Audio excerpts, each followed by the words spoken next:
Sa bayan ng Kantihay, may isang tinaguriang diyalekto na matatagpuan lamang sa barangay ng Kugtong. Ito ay ikinukubli pero ngayon ay atin nang matutunghayan. Pilit itong mapanatili at ang tanong ay para saan? Dahil ang Timuri ay isang diyalekto na sinasalita ng mga taga-Kambang o mas kilala bilang Barangay Kugtong. Ito rin ang dahilan ng kanilang pagkakakilanlan at ito ay kanilang iniingat-ingatan. Napag-alaman namin na ang Timuri ay kanilang libangan lamang at ginagamit kapag may mga tao silang gustong pag-usapan. Gayunpaman, ang dialektong ito ay hindi masyadong laganap lalong-lalo na sa kabataan ngayon. At kami ang mga tagapagpanayam. At ngayon, narito na ang sagot sa ating mga katanungan. Ang akong pangalan si Chupanisa Bermoy Maputo.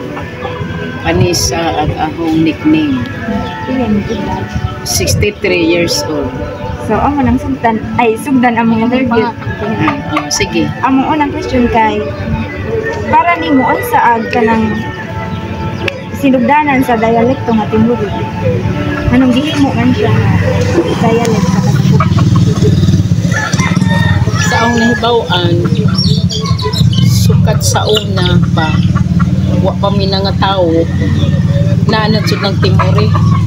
Kay ang sinultihan sa una sa mga katigulangan, Timuri. Fluent sila mag-Timuri ang mga katiguangan sa una. Di sila musultik inani karon, puro Timuri ang ilang sinultihan. Fluent sila mag-Timuri, matiguang badge, matiguang laki. So, sa mga katiguangan dahil Sa mga katiguangan gadyo ni nagsugod.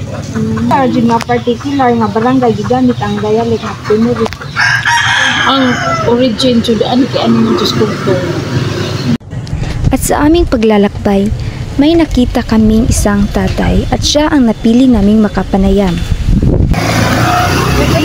Interview sa about sa Timuri. Kanang mutang na kunin kay lumad ba kung taga-Kugtong? Pila naman imong edad ron? Si Benteng Rektor. So 47. Si Benteng Rektor. Ay, so 74 years. So 74 years na kadali sa Kugtong. Hindi, magsugod na tatay. Okay ra lagi? Kanang kinahanglan ang question tay kanang asa nagikan ang dialekto nga Timuri or kani nga language Kugtong. sa Kugtong. Kanya kanang naba ni mga kapariha or kaugnayan sa mga bisag unsa bitaw nga mga language or mga kanang inistoryahan kapariha sa laing lugar. Na siya kapariha or na napasa ba ni siya sa mga bagong henerasyon or sa amo ang henerasyon karon sa kanang mga kabatan-unan karon ba, di ba? Naman ni sa una sa injuha.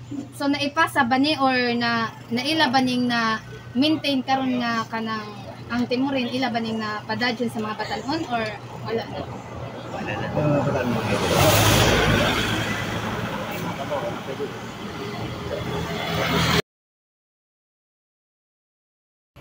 Pagkatapos ng aming pakikipagpanayam kay tatay, naghanap kami ng ibang mapapanayam at nakita namin si Ginang Susana Olivar sa kanyang tahanan. At doon namin ginawa ang aming pakikipagpanayam sa kanya. Narito ang kanyang mga kasagutan. Paano nito na ipapasa mula sa henerasyon ng matatanda patungo sa kabataan? Okay. Mula henerasyon, yung mga new generation, as they are willing to know the Timuri, self-sikap na lang nga how to translate the Timuri kay every letter has its own kanang equivalent. So, sa anong sitwasyon ginagamit ang dialekto ng Timuri? Sa anong sitwasyon? Halimbawa, mayroon kang sikreto na gusto mong ipahayag sa yung ano ba na imong kauban. Then, para ma-innocent siya, para hindi niya alam kung ano. May diskriminasyon ba o pagmamaliit sa mga taong gumagamit ng dialekto? Walang pagmamaliit dahil as what I have said, it's not a compulsory.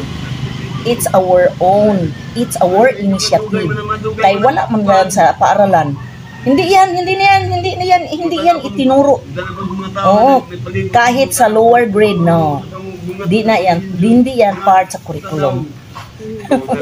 Kaya nga, ang sabi ko, own diskarte na malaman mo ano ang ibig sabihin, ano ang kahulugan ka, dahil in every letter, mayroon siyang corresponding equivalent. Halimbawa, yung A, magiging O.